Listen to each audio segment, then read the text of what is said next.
ശ്രീനഗറിലെ നിഷാദ് ബാഗ് മുഗൾ ഗാർഡനിലേക്കാണ് ഞങ്ങൾ ഇന്ന് പോയത്. ഇത് പൊതുവെ അറിയപ്പെടുന്നത് ആനന്ദത്തിൻ്റെ ഉദ്യാനം എന്നാണ്.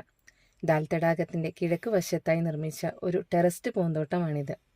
ദാൽ തടാകത്തിൻ്റെയും സബർവാൻ പർവ്വതനിരകളുടെയും വിശാലമായ കാഴ്ചകൾ ഇവിടെയുണ്ട്. AD 1633 നൂർജഹാന്റെ പിതാവായ ആസിഫ് ഖാനാണ് ഈ ഉദ്യാനം പണികഴിപ്പിച്ചത്. രാശിചിഹ്നങ്ങളെ പ്രതിനിധീകരിക്കുന്ന 12 ടെറസുകൾ ഇതിലുണ്ട്. സമൃദ്ധമായ പച്ചപ്പ്, ഒഴുകുന്ന ജലധാരകൾ, വർണ്ണാഭമായ പൂക്കൾ എന്നിവയാൽ ഇവിടം അലങ്കരിച്ചിരിക്കുന്നു. കാശ്മീരിൻ്റെ തനത് വസ്ത്രമണിഞ്ഞ് ഫോട്ടോ എടുക്കാനുള്ള സൗകര്യവും ഇവിടെയുണ്ട്. 500 രൂപയ്ക്കാണ് ഞങ്ങളുടെ ഫാമിലി ഫോട്ടോ എടുത്തത്.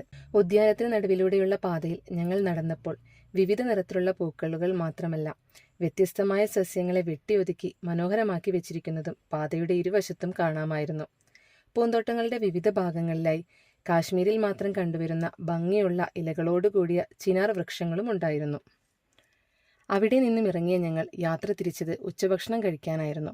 കാശ്മീരിൻ്റെ തനത് ഭക്ഷണം കഴിക്കുന്നതിന് വേണ്ടി ഞങ്ങൾ എത്തിച്ചേർന്നത് സബർവാൻ ഫേസ് 2 ജമ്മു സർക്കാരിൻ്റെ അധീനതയിലുള്ള ഭക്ഷണശാലയിലേക്കാണ്. യൂറോപ്യൻ നഗരങ്ങളിലെ കെട്ടിടങ്ങളെ അനുസ്മരിപ്പിക്കുന്ന വിധത്തിലുള്ള കെട്ടിടങ്ങളും മനോഹരമായൊരു വലിയ മുറ്റവും ഈ ഹോട്ടലിനുണ്ട്. പ്രധാന വാതിൽ കടന്ന് ഉള്ളിൽ കയറിയപ്പോൾ 1-ാം നിലയിലാണ് ഭക്ഷണം കഴിക്കാനുള്ള സൗകര്യമെന്ന് വെയിറ്റർ അറിയിച്ചു.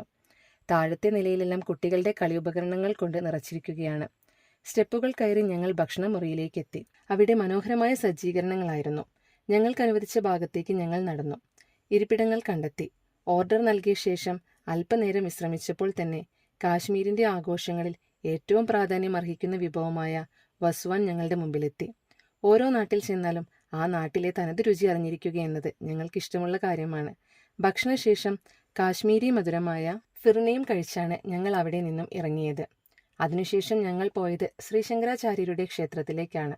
ശ്രീനഗറിലെ സബർവാൻ മലനിരകളിൽ 1100 അടി ഉയരത്തിൽ സ്ഥിതി ചെയ്യുന്ന അതിപുരാതനമായ ശിവക്ഷേത്രമാണ് ഇത്. ഈ ക്ഷേത്രം സ്ഥിതി ചെയ്യുന്ന മലനിരകളെ ഗോപാദ്രി കുന്നുകളെന്നും അറിയപ്പെടുന്നു. ഞങ്ങളുടെ വാഹനം ശിവക്ഷേത്രത്തിലേക്കുള്ള വഴിയുടെ അടുത്തേക്ക് കൊണ്ടുപോവാൻ അനുമതിയില്ല. ഞങ്ങൾ വാഹനം ഒതുക്കി. അവിടെ നിന്നും ഓട്ടോറിക്ഷയ്ക്ക് 200 രൂപ കൊടുത്ത് ക്ഷേത്രത്തിലേക്കുള്ള നടയുടെ അടുത്തെത്തി. CRPFന്റെ ചെക്കിംഗ് കഴിഞ്ഞതിനു ശേഷം മാത്രമേ ഇവിടേക്ക് പ്രവേശിക്കാൻ കഴിയുള്ളൂ. പിന്നീട് അങ്ങോട്ടുള്ള 250ഓളം കൽപ്പടവുകൾ നടന്നു കയറിയാണ് ക്ഷേത്രത്തിലെത്തിയത്. ഒരു ഉറച്ച പാറയിലാണ് ക്ഷേത്രം നിലകൊള്ളുന്നത്.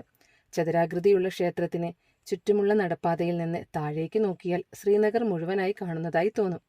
ശ്രീ ശങ്കരാചാര്യർ ധ്യാനത്തിലിരുന്ന ഗുഹയും നമുക്കിവിടെ കാണാം. തിരിച്ചിറങ്ങിയപ്പോൾ കണ്ട കാഴ്ചയാണ്, റോഡിനോട് ചേർന്നുള്ള സ്ഥലത്ത് ഒരു കരടി എന്തെല്ലാമോ കഴിച്ചുകൊണ്ടിരിക്കുന്നു. ഇന്നത്തെ യാത്ര ഇവിടെ അവസാനിക്കുകയാണ്. കാശ്മീർ യാത്രയുടെ തുടർന്നുള്ള വിശേഷങ്ങളുമായി അടുത്ത വീഡിയോയിൽ കാണാം. ബൈ.